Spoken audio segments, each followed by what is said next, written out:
Ranking and reviewing every Academy Award winner for Best Picture, Part 38, the winner of 1954, Elia Kazan's On the Waterfront, starring Marlon Brando, who for some reason appears to be wearing lipstick on this poster. The film, of course, not only stars Brando, but Ava Marie Saint, Carl Malden, Rod Steiger, and Lee J. Cobb.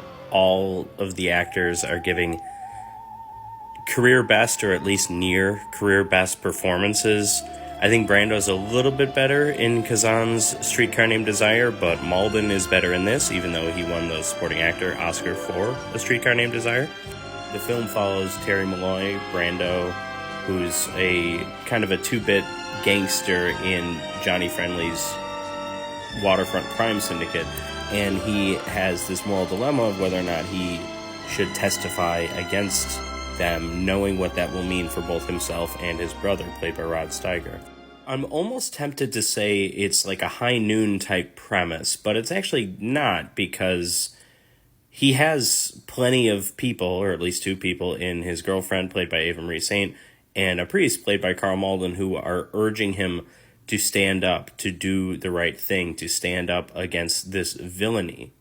But the film does a great job at depicting his inner conflict. Brando's performance, obviously a big part of this, as is Rod Steiger's. Like I mentioned, everyone is great in this movie.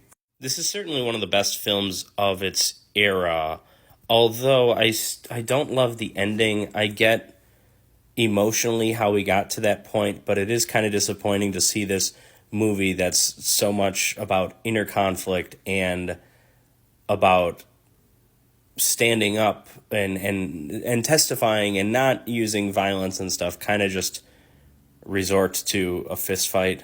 Like, I know Terry is a former boxer and everything.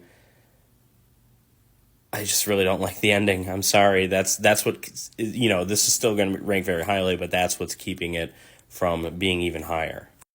But it's great. Perhaps I would probably say the second best performance of Brando's career. I think he's better in both this and A Streetcar than in The Godfather. I know some people will say that's heresy.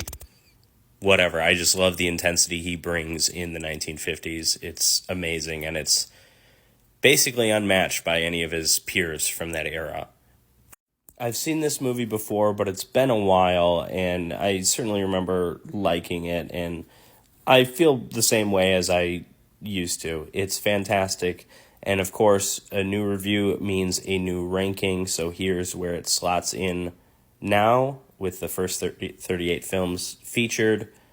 The next film I'm going to be doing is a movie that I have never seen before, but I'm really looking forward to, based just on the subject matter alone, because I find the period in history in which it depicts pretty fascinating, and some of the figures involved I find really interesting. So that's A Man for All Seasons from 1966. So please join me for that one.